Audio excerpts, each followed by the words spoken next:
Hello everyone, thanks for joining me.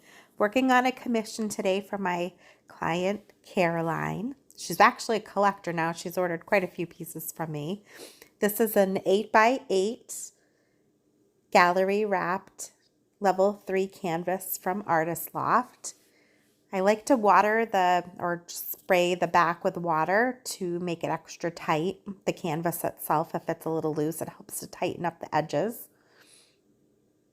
And I'm just going to make sure that the back wood panel is dry before I put the tape on so that the tape sticks. So Caroline has ordered 2 pieces. One of them is a copy of a palette that I did a few months back. I call it Pink Chocolate because the top color is Aphrodite from This Little Piggy. And that color reminds me of a pink chocolate color. So she asked me to do a canvas, and then after seeing this one, she asked me to do another one. So this is part 1, then I'll post part 2, which will be a bloom vine in the next couple of days. I'm using frog tape to tape the back. For me, some artists, they don't care if their back is messy or not, but I always like a really nice, clean back, especially if I'm working with a gallery wrapped canvas. I just feel like it looks so professional and clean. My voice is a little hoarse because I'm getting over having the flu from the past few days. Yesterday I could barely talk. My husband kept making fun of me so that my voice would go hoarse and I would lose it and then I would end up coughing. But today I do feel a bit better. My energy levels are tanked though, so I thought, oh, let's edit a video that I haven't posted yet. So if you're a fellow artist watching this, or even just a collector of art, do you like your pieces clean on the back, or do you not care what the back looks like? I'm interested in knowing. Let me know what you think in the comment section. After I get all the tape on, I smooth all of the edges or seams with a popsicle stick, which helps the paint from flowing underneath the tape onto the canvas. And then I make sure it sounds like a drum. It should sound like a taut drum. I'll be doing the Shelley Art Bloom Techniques. The first layer that you put down is called your pillow.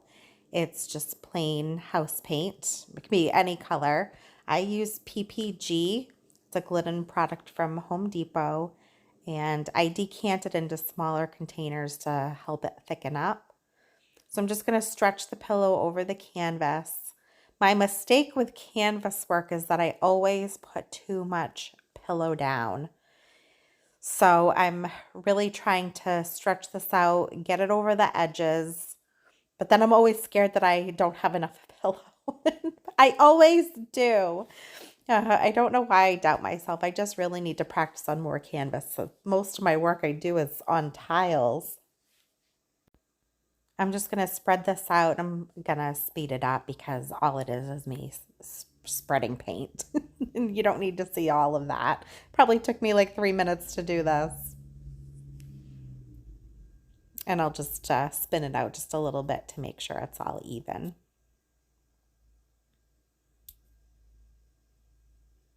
All right, so the first color I'm laying down is Horizon. It's from This Little Piggy, or TLP. All the pigments can be purchased at fluidart.co. This is Deep Pearl Brown from Arteza. And then Cinnamon from TLP. And Light Apricot from Arteza. All of these paints were mixed with Valspar Deep Base, Valspar Ultra Deep Base C. And then this is Aphrodite from This Little Piggy. So lots of shimmer in this one. And then my cell activator, this is Paynes Gray. It has Australian Floetrol and Paynes Gray from Amsterdam. And I'm also using Titanium White. These 2 last petals are cell activators. And what you do is you blow the colors. This takes quite a bit of practice. You blow the cell activator over the colors.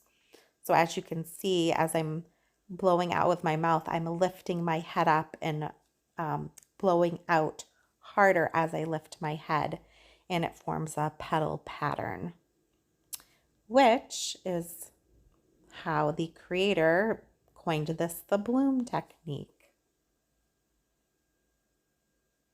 So the composition on this one came out pretty good. I'm hoping that as I spin this out, it'll look just as good.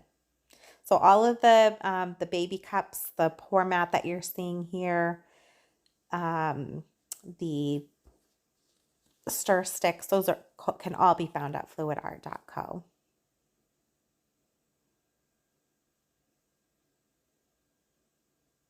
Oh, it's so pretty. I hope Caroline likes this. I'm sure she will. This was she actually provided these colors on a challenge I was doing on social media to help me use up all of my colors. I just wanted to get them used. I had so many kicking around. They've been sitting around for quite some time and just needed to get them used. I wanted to try a different pouring medium. So the pouring medium that I used with all of these, I think I said it was Valspar Ultra Deep Base C untinted house paint, and thin it down with a little bit of either Josonja Gloss Varnish or water.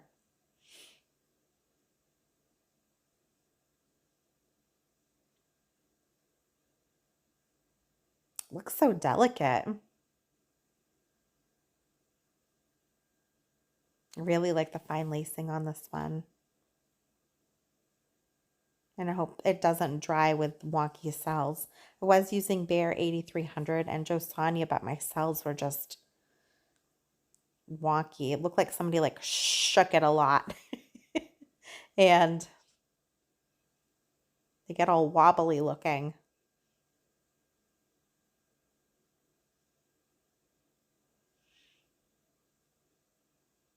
All right, so here's a close-up. I hope you enjoyed watching the video. Stay tuned for the next one. Bye.